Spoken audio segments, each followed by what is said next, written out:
যদি মাহফিল কোনো সম্প্রদায় এই কারণে আয়োজন করে যে একটা মাহফিল আয়োজন করলে আমার মসজিদের মাদ্রাসার বা আমার সংগঠনের কিছু উপকার হবে, দিনের স্বার্থ পরে, তাহলে মাহফিল উপকারের জায়গায় ক্ষতি করবে।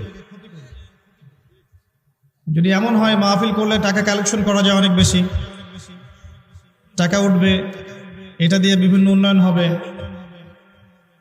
এবং বক্তা আসবেন, তাকে কিছু পাথেও ধরিয়ে দেওয়া হবে, বাকিটা মাশাআল্লাহ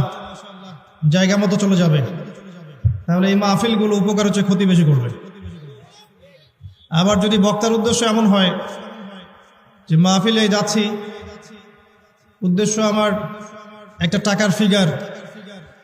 এটা পেলেই আমি সন্তুষ্ট, আমি 1 ঘন্টা কি আলোচনা করলাম এটা বড় কথা না, আমার দুনিয়ার স্বার্থটাই মুখ্য, তাহলে সেখানে